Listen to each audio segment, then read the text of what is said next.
Hello আম্মু, তুমি না বলছো যে তোমার কথার মতো আমি চললে সবাই আমাকে এই ঘরে অনেক ভালোবাসবে।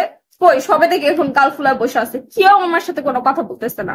তুমি যেভাবে যেভাবে বলতেছো আমি সেভাবে সেভাবে করতেছি। তুমি না বললা এই ঘরের বউ হিসেবে আমার দায়িত্ব, আমি যেন এই ঘর কখনোই না ভাঙতে দেই। আমিও তো সেটাই করলাম। সেদিন আমার শ্বশুর আবার কি করলো, রাজমিস্ত্রি নিয়ে আসছে যে ছাদের ওই ছোট ঘরটাকে ভেঙে বড় ঘর বানাবে, ঘর ভাঙতে নিছিল। এরপর আমিও ছাদে গেছি, ছাদের যে রাজমিস্ত্রিতে বসি, খবরদার আমার বাড়ি যদি ভাঙা হয় সবার হাত ভেঙে দেব বলে সবাইকে ভাগাই দিছি।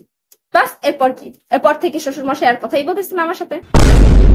তারপর তুমি না বলছো এবারে বউ হিসেবে কিচেনের সব দায়িত্ব আমার, তো আমিও তো আমার দায়িত্বই পালন করতেছি। সেদিন রাবে আপু আসছে বাসায়, এসে চা বানাইতেছিল, একদম কিচেনের সব জায়গায় চা ভরাই ফেলছে। পরে আমি বলছি, রাবে আপু এই কিচেন পরিষ্কার না করে আপনি এখান থেকে যাবেন না।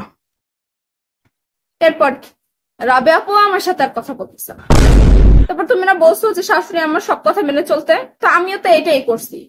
সেদিন ঘুম থেকে উঠতে উঠতে আমার 11টা বেজে গেছে, তো আমি ঘুম থেকে উঠে একদম ডাইরেক্ট কিচেনে চলে গেছি। কিচেনে শাশুড়ি মা আমাকে দেখে বলছে, আরে মহারানী এতক্ষণ আপনার আসার সময় হলো, এখন আপনি না আসলেও পারতেন, কারণ ঘরের সব কাজ তো অলরেডি শেষ।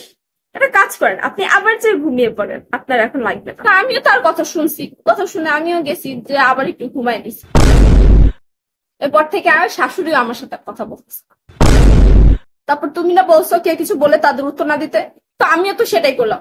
সেদিন ঈদে আমার ভাসুর, দেবর, দেবরানী, জেঠানি, তারপরে হচ্ছে ননদ ননদ সবাই আসছে। তো সবাই এসে আমাকে বলতেছে, ঈদ মোবারক ভাবি, কেমন আছেন আপনি?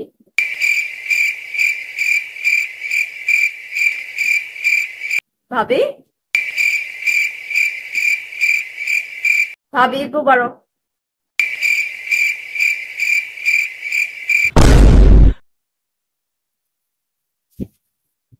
আমি কাউকে কোনো পাল্টা উত্তর দেই নাই, বিশ্বাস করো মা, আমি কাউকে কিচ্ছু বলি নাই, কোনো উত্তর দেই নাই। তাও ওরা এখন আমার সাথে কথা বলে না। বলো এখন আমি কি করব? তারপর তুমি না বলছো এই ঘরের বউ হিসেবে আমার দায়িত্ব যে আমি যেন এই বাড়ির সব টাকা সেভিংস করি, খেয়াল রাখি। তো আমিও তো এটাই করলাম। ওই দিন ও স্যালারি পাইছে, পরে ওকে বললাম, এই সব টাকা আমার হাতে রাখো, না রাখলে এখন তোমার খবর আছে। বাস আর কি, এরপর থেকে ও এখন আমার সাথে কথা বলতেছে না। কি করবো আমি, বলো? হ্যালো, হ্যালো আম্মু, হ্যালো, হ্যালো আম্মু, আম্মু ফোন কেটে দিছে। বললাম না কেউ নাই আমার, কেউ নাই আমার। ছাদে গেছি, ছাদের যে রাজমিস্ত্রিতে বসি, খবর মাত্র ডায়লগ গুলো আসতেছিল